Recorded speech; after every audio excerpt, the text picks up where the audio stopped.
All right, before I start with the meat and potatoes of this video, I just want to give you a bit of background on myself. For 20 plus years, I've been in the event industry. I started off very humbly as a junior engineer in recording studios in the city of Toronto.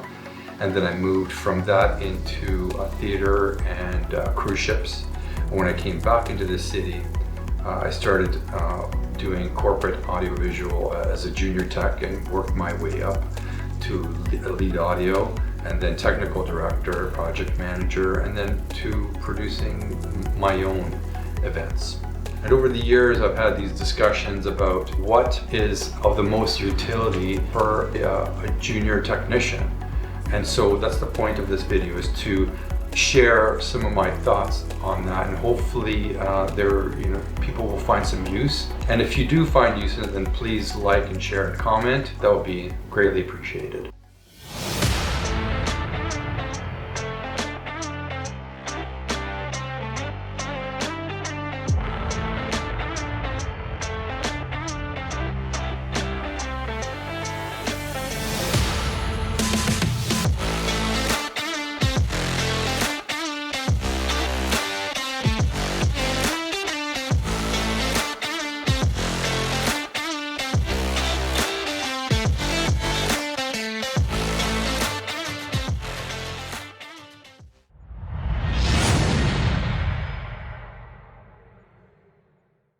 The first point being create a community. And I'm not talking about a social media marketing type of community. I'm talking about real organic connections, networking, meet people, go out, connect, make meaningful connections, friendships, symbiotic relationships, spend time, extend a hand, because you cannot expect to get great gains if you're not willing to give. Find your tribe, get mentorship, find people that are willing to help you and that you are then willing to reciprocate. The next point is get the lay of the land. Always know what you're getting into.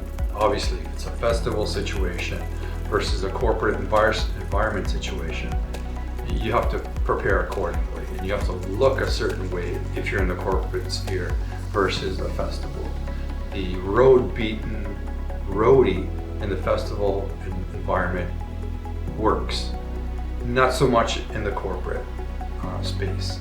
So do your best to look the part, to talk the part, and have the proper tools with you in those various environments.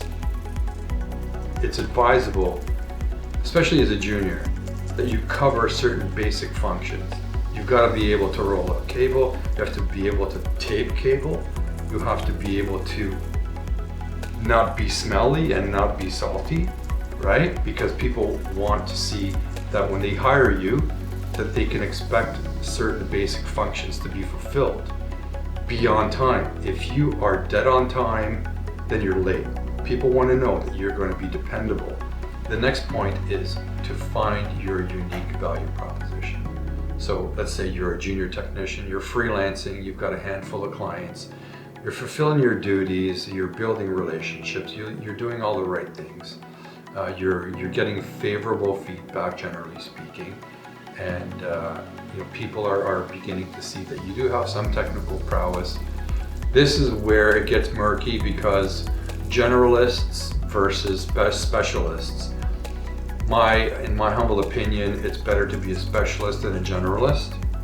It's good when you are starting out to be a generalist, because it allows the people that are hiring you to see how you handle different situations. It also allows you to see where you like to be. And then you might want to specialize in a specific field, at which point then it's in your best interest to then specialize. You can have a discussion with your mentors and your support system to figure out how best to do that. But it's also really important to talk to your clients and say, look, this is the direction that I'm going in. I'm hoping that you can start to put me into those situations, maybe as an assistant, like if you want to be a lead audio, you can work with an A2, you can work with an A1 as an A2, and then build your skills that way. find out how to best serve your lead and what they're doing. Take that information and make use of it. The next point is find out what your rate is, be competitive, and then don't be afraid to incentivize and apply discounts where it's merited. Find out where you are in the marketplace, what you have to offer. Again, if you have a robust network of people that you can bounce things off of, this is fairly easy to gather that type of intel. Find out where you are with your rate. And then when it comes to negotiating, do not be afraid to negotiate. It's labor coordinators. They will call you or they will email you and say, are you available on such and such a date?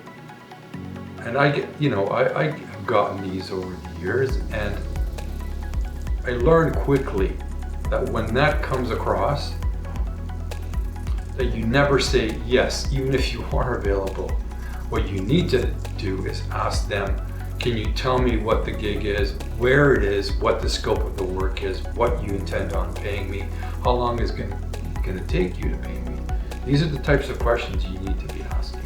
So when I say find a competitive rate, you are an independent theoretically, you are in a saturated market. It's a very competitive space.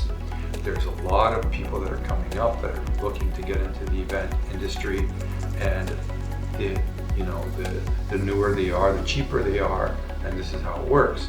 So find your value, find a good competitive rate, and then when you're talking to your clients and you're about to invoice them, just say, look, you hired me this week for, let's say, 30 hours. After 30 hours, I apply a preferred client discount. So I will give you a discount, whatever that discount is. And then don't be afraid to show that on the invoice. So you're letting them know that you are appreciating that they're calling you, and that you appreciate the work, and that because they've given you a certain amount of hours per week. I just said 30 off the top of my head. It could be 20, it could be 25, but show the discount. Showing the discount on paper is very powerful. The final point is use social media. I think it's human nature to want to storytell and share their personal story, and it works on a branding level as well. As people, we are compelled to share our stories and to hear the story of others. So it's always good to utilize the social media tools. This is very important. Even for example, let's say, a lot of young techs don't feel like they need to have a kind of even a one-page website. But I have, run into younger technicians that will actually show me that they have a website, and the website has a calendar on it, so people that are looking to hire them could just look at the calendar, and if there's a hole, they try to fill it, and then the gig gets confirmed. I mean, these are tiny little things. Again, it's about the end user experience. If the people that you're working for have a feeling of convenience around calling you, then that is an advantage that you have. Build your story. Illustrate the gigs that you're on, what you're doing, what your learning trajectory is. When I was coming up, I don't want to, obviously date myself, but when I was coming up, we didn't have these things. We could take pictures, so we could, catalog our experiences in that way, but we didn't have the social media platforms that we have. And this is a great advantage, because then you can see, and people that are in your audience can see the growth and the evolution that you've taken. At some point, you can look at your history and see, okay, this is where I'm actually going. This is my story, and this is where I feel I should be going. This is the direction. So it is kind of a beacon. If you look at it in that manner, once again, use those tools to your advantage. Share, grow your audience, find your direction.